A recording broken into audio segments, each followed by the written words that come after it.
Al telefono Marco Zanellato, che è uno dei titolari del bar pub Metropolitan a Taglio di Po. Ciao Marco, la domanda di rito, come va? Ciao Leandro, ciao, grazie per avermi invitato. Diciamo che va. Purtroppo la situazione non è felice, non è facile, e si sa che purtroppo il nostro mestiere forse è uno dei più quasi penalizzati, diciamola così. Guarda, ho sentito proprio questa mattina ho sentito il mio consulente, e ci stiamo un attimo informando sui vari ed eventuali contributi che lo Stato dovrebbe forse darci in questi casi, anche perché noi abbiamo, come sai, abbiamo delle dipendenti che abbiamo prontamente messo in cassa integrazione, però noi titolari di partita IVA non abbiamo questa opportunità, questa possibilità, e non è detto che lo Stato a noi ci dia qualcosa, e questo è un gran problema, perché al mese noi abbiamo l'affitto da pagare nel locale, io ho l'affitto di casa da pagare, io al momento non ho uno stipendio, non ho entrate, mia moglie è in cassa integrazione, e dobbiamo un attimo capire come fare per poter comunque arrivare a fine mese con il frigo pieno, mangiare, pagare tutto quello che c'è da pagare, affitto compreso, perché ho anche l'affitto di casa da pagare.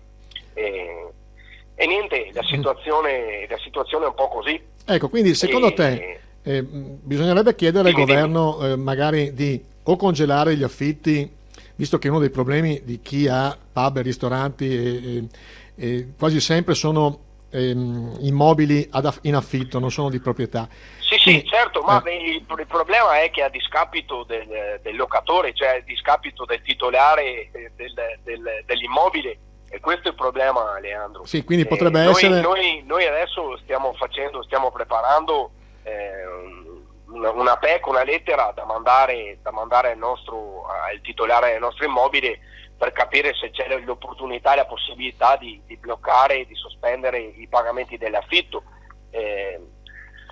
Poi si sa, ognuno ha la propria coscienza e sa se poi eventualmente accettare o meno, però non è detto, e questo è il problema. Ecco, appunto... Magari a noi ci va bene che accettano questa situazione e ci dicono ok, va bene, sospendiamo l'affitto, però il mio caso potrebbe essere non il caso di qualcun altro, questo è il problema. Ecco, appunto, che potrebbe lo essere... Stato dovrebbe capire e mettere mano su questa situazione, perché veramente non è facile, non è veramente facile, perché ti ritrovi in una situazione di quarantena obbligata in casa, dove non hai nessuna entrata e dove non sai che pesci prendere e pesci pigliare, e lo stress avanza, e questo è il problema, perché veramente sei in una situazione di grosso sconforto, e non sai come muoverti, non sai cosa fare, perché più che chiamare il tuo consulente, più che sentire un parere del tuo consulente,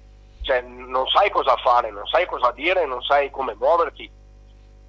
Perfetto, anche perché non ci si può muovere, anche questo è il discorso, non ci si può neanche muovere, quindi tutto tramite telefono, tutto tramite cercare di capire. Anche loro ti dicono guarda, le cose al momento sono ferme, non ci sono novità, stiamo aspettando, quindi anche lì dobbiamo un attimo capire, speriamo poi insomma va bene Marco, che si muova qualcosa, ecco. È veramente un bel problema. Ecco, io ti ringrazio, grazie anche dello sfogo. Da quanto ho capito tu proporresti allo Stato che eventualmente, invece di dare questi famosi 600 euro alle partite IVA, che probabilmente non conterebbero niente, magari che ma no, potrebbe... assolutamente no, Leandro, scusami se ti interrompo, anche perché parlando al di là delle 600 euro a persona per nucleo familiare, chi ne avrà diritto, anche il discorso del 60%, se non sbaglio, dell'aiuto per l'affitto, no? Sì. Ipotetico 60% per l'aiuto dell'affitto. È inutile che tu mi dia il 60% dell'aiuto dell'affitto, che io devo comunque pagare,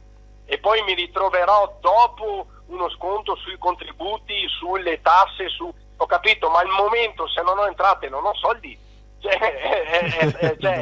e questo è il problema. Grande verità. Dovrebbe essere tutto bloccato, tutto quanto bloccato, indipendentemente da chi ha partita IVA, da chi più entrate, da chi ha meno entrate, da chi è dipendente, tutto deve essere bloccato al momento. Perfetto, ti ringrazio Marco, grazie anche dello sfogo, naturalmente siamo vicini a te, alla tua famiglia, ai tuoi collaboratori e a tutti i professionisti del vostro settore. E che dire, noi cerchiamo di spingere su questi argomenti, probabilmente so che una serie di colleghi giornalisti stanno facendo appunto delle lettere sia per il governatore che per il Premier Conte e comunque ti saluto, ciao, buona quarantena. Ciao, grazie mille anche a te, saluto tutti e stringete tutti i denti, mi raccomando, speriamo di uscirne più forti di prima e un abbraccio a tutti e ci rivediamo quando apriamo più forti di prima, dai. Grande Marco, ciao. Ciao Leandro, ciao.